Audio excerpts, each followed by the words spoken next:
The music stopped, the lights dimmed, Elvis dropped his microphone, and what he did next, breaking all stage protocol, brought everyone to tears. In that moment at the International Hotel in Las Vegas, the king of rock and roll became something more powerful than any entertainer. He became purely, simply human. But how did we get here? How did a routine Saturday night show transform into one of the most touching moments in music history? The answer lies in a story that began 3 hours earlier, in the front row of that packed auditorium, with a woman whose heart was breaking and a superstar who was about to prove that sometimes the most important performance happens when the show stops. It was July 23, 1971. Las Vegas was blazing under the desert heat, but inside the International Hotel, the air conditioning hummed as 2,000 eager fans settled into their seats. The anticipation was electric. Elvis was at the peak of his Vegas years, commanding $125,000 per week, selling out every single show. His white jumpsuit hung backstage, covered in rhinestones that would catch the stage lights like captured stars. In the front row, Section A, Seat 7, sat Margaret Thompson, a 54-year-old nurse from Phoenix, Arizona. She had saved for 8 months to afford this trip, this seat, this moment. Her weathered hands clutched a crumpled tissue, and her eyes, rimmed with tears she was trying so hard not to shed, were fixed on the empty stage. Margaret wasn't just any fan. 3 weeks earlier, she had lost her son Danny in Vietnam. He was 19 years old, and Elvis Presley had been his hero. Danny's bedroom walls were covered with Elvis posters, his record collection dominated by that unmistakable voice. "Love Me Tender" had been the last song they'd listened to together before he shipped out. But here's where the story takes an incredible turn. None of this, not Margaret's grief, not her son's memory, not the reason she was really there, was supposed to matter to the man about to take that stage. The show began like any other. The orchestra struck up. "That's all right." The curtain rose, and Elvis appeared in a flash of white leather and charisma that could power the Vegas Strip. The crowd erupted. Cameras flashed. For the first 20 minutes, everything was perfect, professional, exactly what thousands of fans had paid to see. Elvis moved through his setlist with practiced precision. "Heartbreak Hotel, Don't Be Cruel, Hound Dog." The audience was with him, clapping, singing along, lost in the magic that only he could create. But something was different tonight. Between songs, during those brief moments when he surveyed his audience, his eyes kept returning to the front row. To Seat 7. To Margaret. She wasn't screaming like the other fans. She wasn't reaching for him, begging for his attention. She was just sitting there, tears streaming down her face, staring at him with an expression of such profound sadness that it cut through the noise, the lights, the spectacle of it all. By the third song, Elvis had noticed her. By the fifth, he couldn't stop looking. And by the time he reached, "Are You Lonesome Tonight?" the song that would change everything, he could see that this woman wasn't just sad. She was drowning in grief, and somehow, his music was the only thing keeping her afloat. Subscribe now and tell us in the comments, have you ever been moved to tears by a performer who seemed to be singing directly to you? Because what happens next shows the true power of human connection.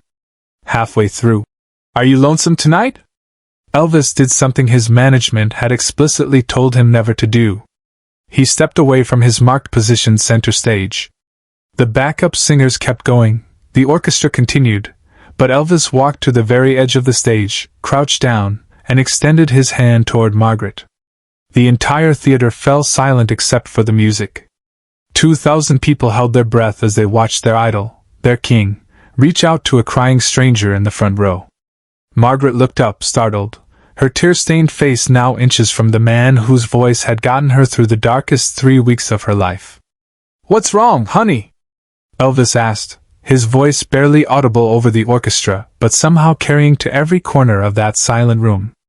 The microphone was 20 feet away. This wasn't part of the show. This was real. Margaret tried to speak but couldn't. The words wouldn't come. How do you tell Elvis Presley that your son is dead? How do you explain that his music was the last thing you shared with your boy?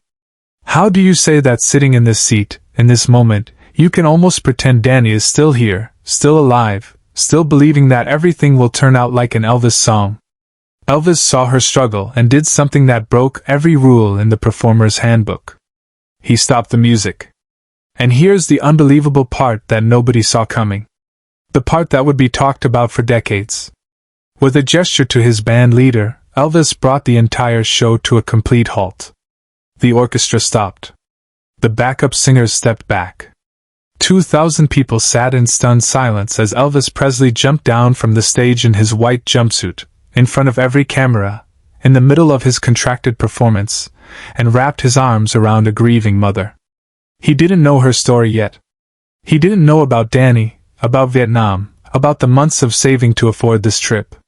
All he knew was that someone in his audience was in pain, and in that moment, being Elvis Presley meant being human first, entertainer second. Margaret collapsed into his arms and sobbed. Not the excited tears of a fan meeting her idol, but the deep, body-shaking sobs of a mother who had lost everything.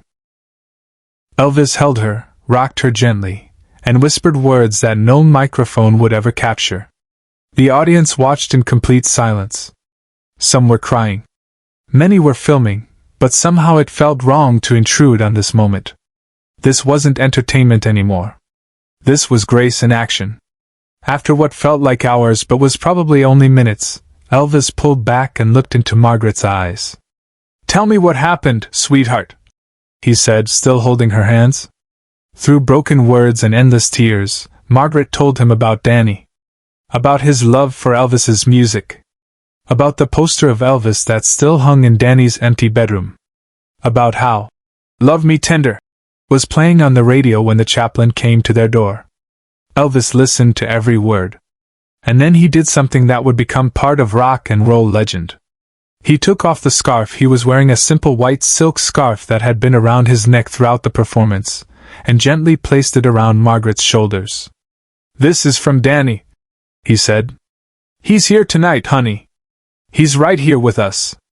The entire theater erupted. Not in screams or applause, but in something deeper, a collective release of emotion that seemed to shake the building itself. People were openly weeping. Strangers were hugging. In that moment, Elvis had transformed a concert into a communion. But the magic wasn't over yet. Elvis helped Margaret back to her seat, then returned to the stage. But instead of resuming his planned set list, he sat down at the piano, something he rarely did in Vegas, and began playing "Love Me Tender." Soft, gentle, intimate. "This one's for Danny Thompson," he announced to the crowd.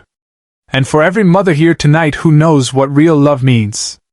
As Elvis sang, something extraordinary happened. The audience began singing along, but quietly, reverently. It wasn't a sing-along, it was a prayer, a healing, a moment of collective grace that no one who was there would ever forget. Margaret sat in the front row, Elvis's scarf around her shoulders, tears still flowing but different now.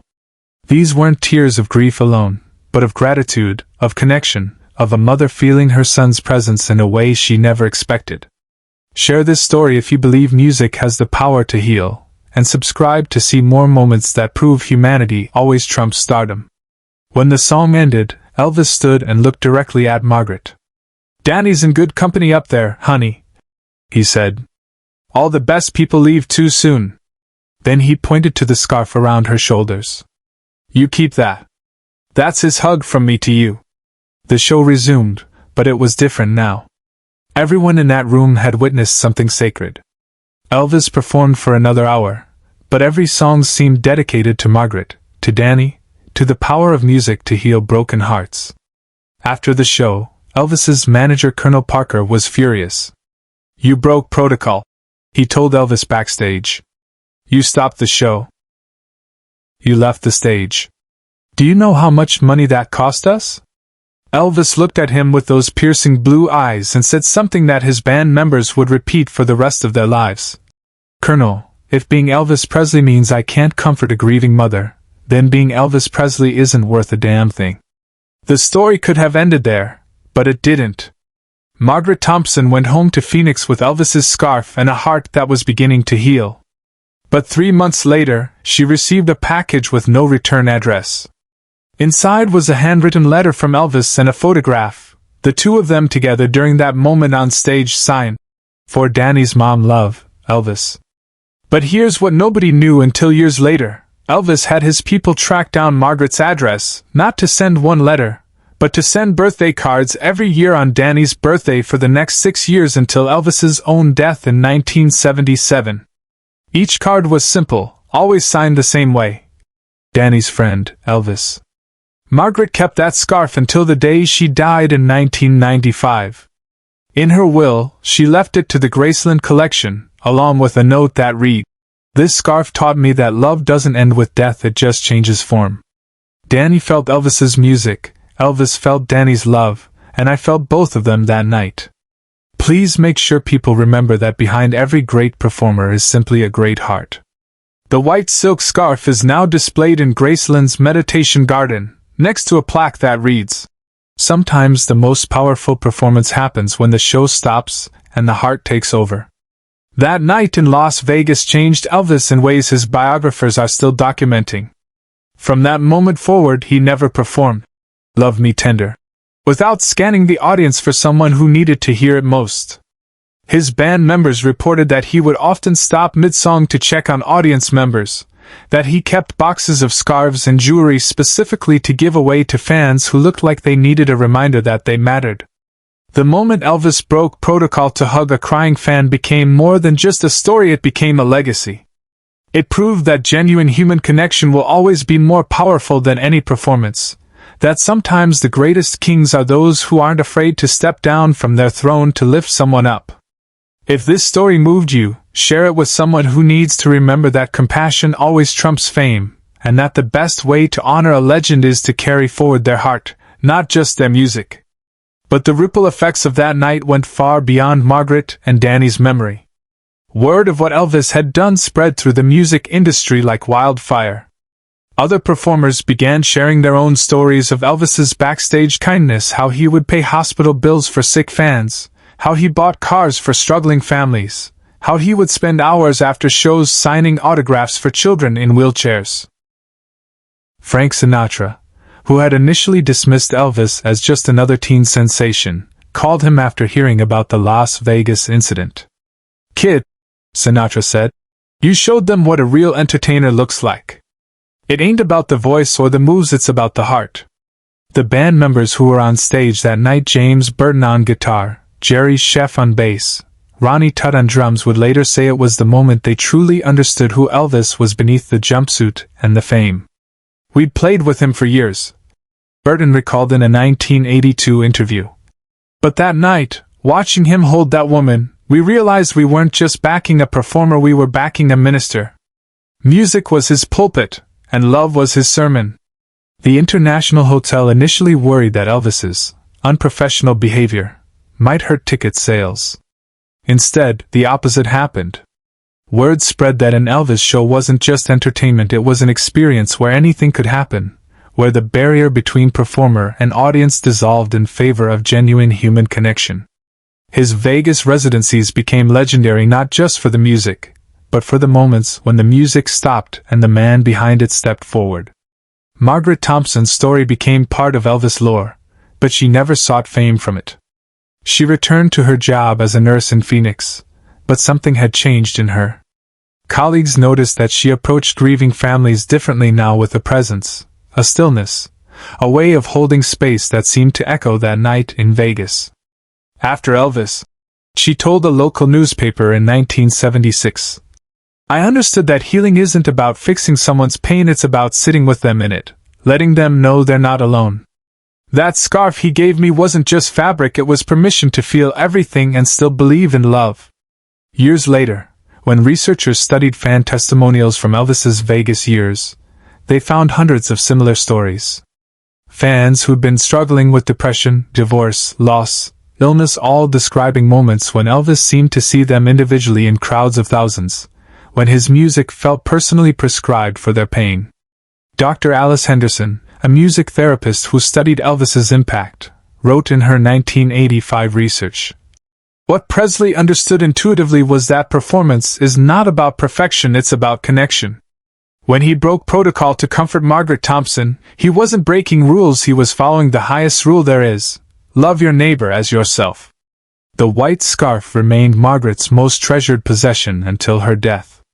But before she passed, she did something that surprised even her own children.